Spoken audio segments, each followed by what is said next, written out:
Viva Voz, com Vera Magalhães.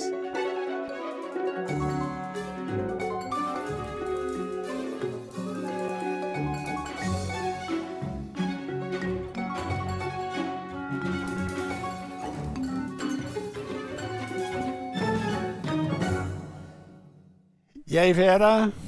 Oi, Sardenberg, boa tarde para você, para Cássia, para os ouvintes, para quem nos assiste. Boa tarde, Vera. Vera, o ministro Padilha disse que o governo está numa semana muito boa. Nossa, mal começou, ele já está nesse otimismo todo. É o que todos nós desejamos, né? Um otimismo assim para começar a semana, mas não me parece que seja bem assim, né, Sardenberg? Essa própria entrevista aí que o ministro Haddad e a ministra Simone concederam ao fim da reunião com o presidente Lula mostra que o acervo de medidas que eles têm na manga é bem restrito, reduzido, e que eles têm dificuldade em falar nos cortes das grandes despesas, dos grandes gastos, realmente. Quando você ouviu o Haddad primeiro, ele parece que está querendo juntar dinheiros aqui e ali, que podem ser cortados ali de alguns excessos, de alguns cadastros que contenham imprecisões ou fraudes, ainda da revisão de renúncia fiscal, etc., mas ninguém fala nos cortes de grandes montantes de recursos orçamentários que estão ali para despesas obrigatórias, decorrentes, por exemplo, do reajuste do salário mínimo, como a Previdência, e da questão da Previdência dos militares, essas que a Simone fala e esboça, mas que parecem não ter eco, não ter aval da parte do presidente Lula. Então, esses seriam cortes de grandes montas, capazes ali de convencer os agentes econômicos, o Congresso, o Banco Central, etc., de que o governo está num esforço de ajuste pelo lado do corte de despesas. Mas essas pequenas coisas, o que você pode obter revendo ali algum cadastro que esteja inflado ou que contenha brechas para fraudes, é muito pouco frente ao que precisa ser cortado. Então, o governo ainda não tem uma definição clara sobre isso. O resultado é que essa semana o Banco Central deve anunciar na reunião do Copom uma pausa, pelo menos na queda da taxa Selic. Então, ela vinha em queda desde agosto do ano passado, reduziu a queda na última reunião e agora a gente deve ter uma manutenção da taxa Selic de acordo com o que esperam os principais analistas. Isso vai na contramão do que o governo vem propugnando, que é necessário manter o ritmo acelerado de queda dos juros para proporcionar um crescimento também acelerado da economia. Não é isso que o BC tem feito, não é isso que ele pretende fazer nessa semana e em razão justamente do desacerto fiscal, né? Agora, você veja, Vera, como tem contradições aí no pedaço. O ministro Haddad e a ministra Simone Tebet falaram várias vezes que explicaram para o presidente a questão dos subsídios, o gasto do governo com subsídios. Pois bem, esta semana mesmo, o governo está tentando aprovar o Mover, que é um programa de incentivos e benefícios fiscais para a indústria automobilística, um programa do governo. E o BNDES está com programas de fazer diversos financiamentos subsidiados a diversos setores. Exatamente, tem novos subsídios sendo criados, o que eles justificam para diferenciar isso é que esses têm prazo para acabar e que eles se ali destinam a promover mudanças rumo à inovação, rumo à nova energia, transição energética, etc. Mas não deixam de ser novos subsídios, é lógico, e de, portanto, pressionar a arrecadação, deixando de obter receita, né, Sardenberg?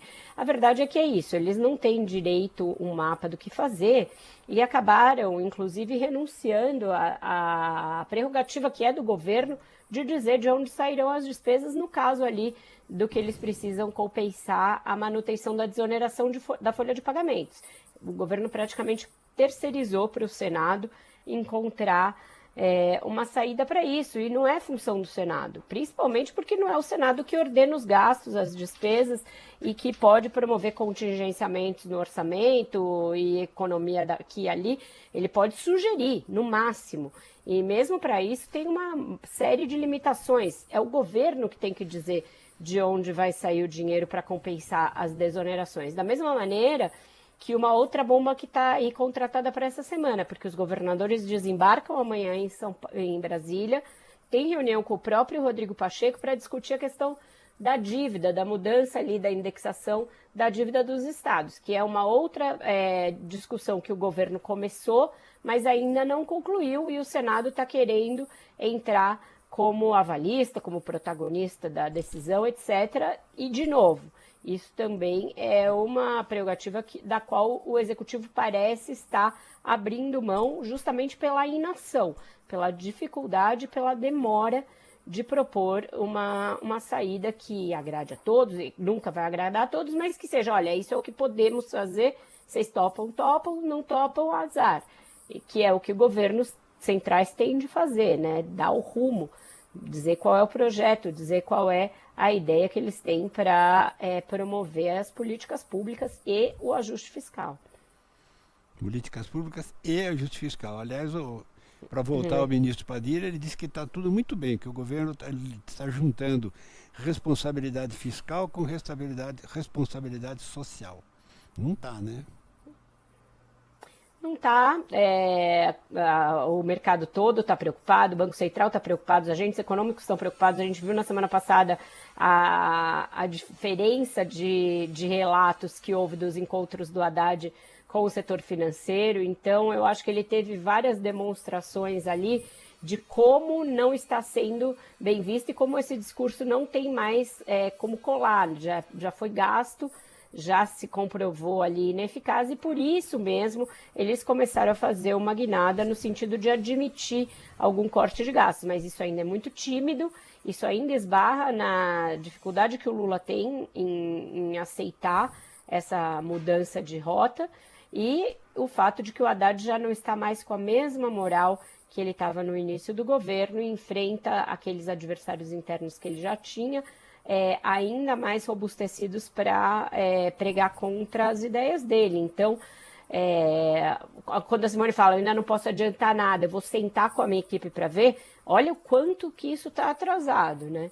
A necessidade de cortar gastos deveria ser uma constante, principalmente do Ministério do Planejamento, que é aquele que tem que executar o orçamento, fazer com que ele seja realmente cumprido. Então, quando ela fala que ela ainda vai sentar para começar a ver, ela está tentando ganhar tempo, porque ela sabe que essa discussão ainda é muito incipiente dentro do governo. Mesmo porque, né, Vera? Tá todo mundo cansado de saber quais são as principais despesas e o que precisa fazer para contê-las, né? Isso aí é a coisa, digamos, a coisa mais debatida no Brasil são as contas públicas, né? Então, na verdade, todo mundo sabe onde tem que mexer, é só escolher, né? Agora tem que ter a tal da escolha política, vou cortar aqui, vou cortar ali. Agora, os números já existem, se você pegar lá o IFE, outros institutos, todo mundo já tem lá, até o Tribunal de Contas já tem direitinho onde que estão os gastos. É só você escolher, eu vou cortar aqui e cortar ali. E essa é a decisão que falta, né?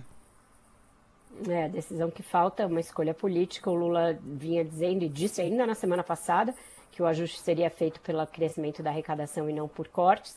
Então, eles estão tendo de mudar, muito pressionados pela realidade, a contragosto e ainda em negação, ainda negando a realidade, Sartenberg. Eles estão falando em um monte de corte de gastos tradicionais, a Simone discutiu isso e tal, que eu fiquei aqui pensando, daqui a pouco eles vão falar em privatização para fazer caixa. Não acredito que vão fazer isso, não. Acho que isso ainda demoraria bastante tempo para ter esta mudança desta magnitude. Mas é uma boa provocação. Vera, obrigado, Vera. Até amanhã. Até amanhã, um ótimo jornal para vocês. Tchau, tchau.